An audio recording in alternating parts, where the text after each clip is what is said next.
2007 para cá, Paulo, Andrés, mandato tampão, mandato, depois elegeu o Mário Gobi, elegeu o Roberto de Andrade, voltou à presidência e agora coloca o Duílio Monteiro Alves como o novo presidente do Corinthians. Até este momento, só passando os números certinho para vocês, 1021 Duílio, 887 Augusto Melo, 753 votos para o Mário Gobi, 55 votos brancos, 14 votos nulos.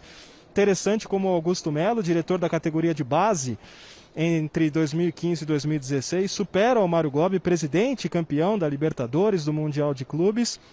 E isso mostra também que a oposição dividida, Paulo Andrade, favoreceu também uma vitória mais tranquila do Duílio Monteiro Alves. É só uma questão de tempo, uma questão protocolar, né? Estamos com a imagem ali na mesa da comissão eleitoral, faltam 2 urnas, mas o resultado não vai mudar. E a partir do resultado final nós teremos a comemoração e, é claro, depois do pronunciamento de Duílio Monteiro Alves, novo presidente do Corinthians pelos próximos 3 anos. Volto com você, Paulo Andrade. Informação, então, do Flávio Ortega ao vivo. O Corinthians tem um novo presidente, tem uma sequência, não há ruptura, não há quebra, mas tem um novo personagem, um novo presidente. Em tese, André Sanches sai de cena e larga no bom sentido, nesse caso, a administração para Duílio Monteiro Alves, o novo presidente do Corinthians, que até pouco tempo atrás era um dos principais diretores de futebol da gestão André Sanches. Há uma continuidade, antes da gente entrar no futebol, né? Estamos aqui para falar dos jogos deste sábado, mas a informação é relevante, eu vou aproveitar e dar uma boa noite para os nossos comentaristas e pelo menos uma de cada sobre a eleição do Duílio Monteiro Alves. Eu tenho certeza, Gustavo Zupac, que apesar da continuidade, o torcedor do Corinthians quer mudanças em diversos aspectos deixados pela última administração, desta ala que permanece no controle e no comando da última administração do André Sanches. Boa noite, Gustavo Zupac. Tudo bem, Paulo? Boa noite a você, boa noite aos companheiros e ao fã de esportes. É difícil tirar, né, o grupo político atual do poder no Corinthians. Eu esperava que o candidato Mário Gobi, o terceiro colocado, tivesse uma votação mais expressiva a ponto de incomodar. Nem incomodou e nem em segundo ficou, né? O Augusto Melo com uma penetração muito forte junto ao associado, ficando em segundo lugar, e com uma vantagem mais larga do que se esperava nos bastidores, o Duílio eleito. Ele promete, Paulo, fazer uma gestão diferente da gestão do André Sanches.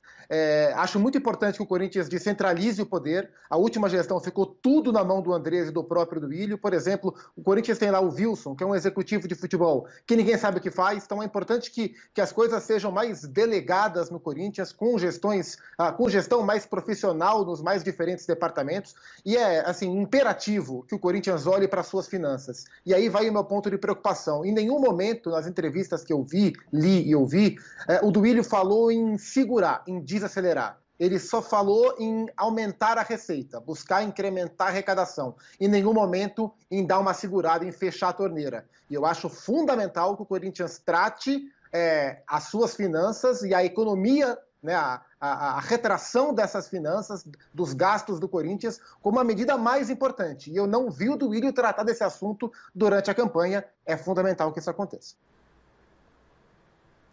Como você vê a eleição do Duílio, Mauro? Boa noite.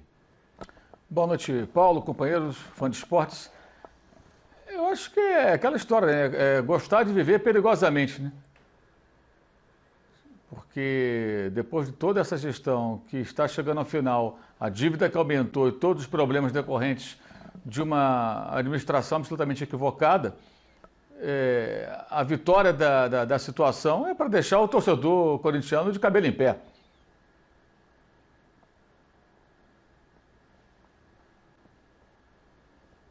Bom, era só isso, Mauro, porque eu vi que nós estávamos com dificuldade, né? Você estava falando e para a gente aqui estava rebatendo aquilo que você dizia. Né? Para mim também. Duas vezes. Para mim também. Impossível falar. Até eu não vou me estender muito porque está difícil.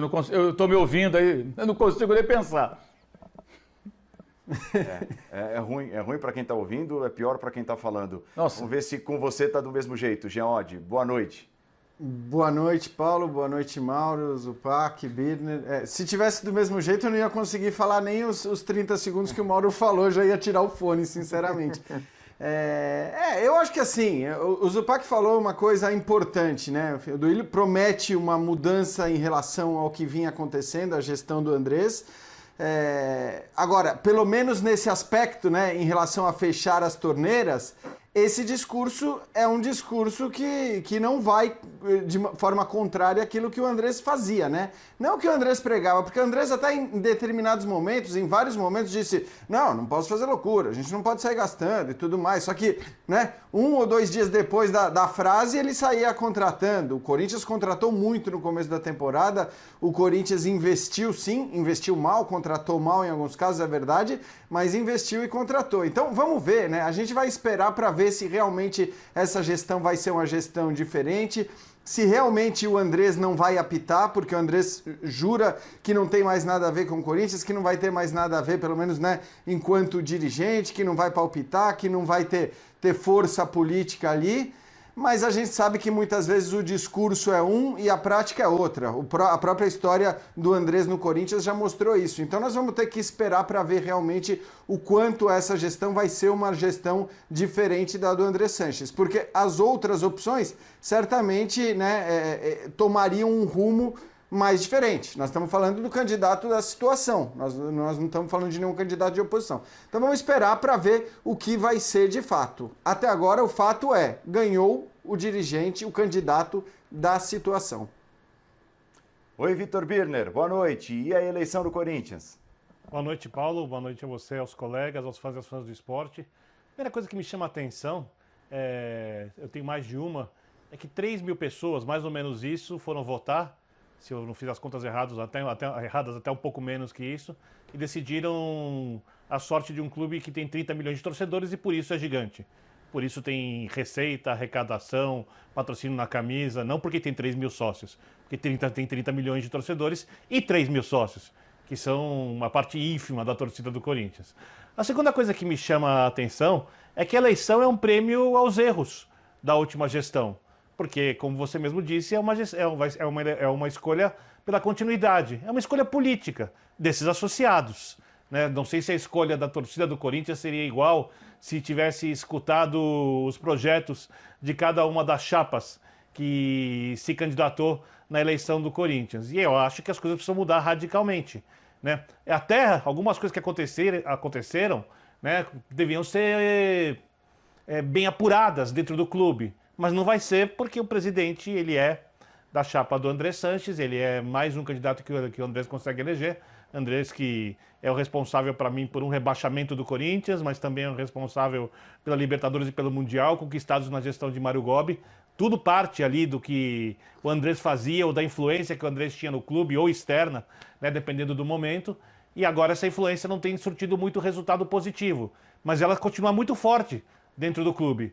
Então, a gente tem que esperar para ver se o Duílio vai romper com as coisas que o Andrés fazia, vai mudar, vai fechar a torneira, como disse o Gustavo Zupac, porque um clube que tem uma dívida do tamanho da dívida do Corinthians, ou aparece o mecenas, ou acontece alguma coisa muito atípica, um patrocinador que vai pagar aquilo que o clube não vale como marca para tapar a dívida, ou ele precisa de uma gestão de recuperação. Fazer aquilo que o Flamengo fez como exemplo, né, por mais de uma gestão, para conseguir chegar a ter todo o potencial de investimento e um time forte, de fato, quando a gente fala de capacidade de contratação, não de gasto de folha salarial, porque se o Duílio tivesse uma boa gestão no futebol, o que o Corinthians gasta teria rendido um time muito melhor do que ele tem hoje em dia. Linha de casa para você, fã de esportes, participar. Portanto, essa é a informação do Duílio Monteiro Alves.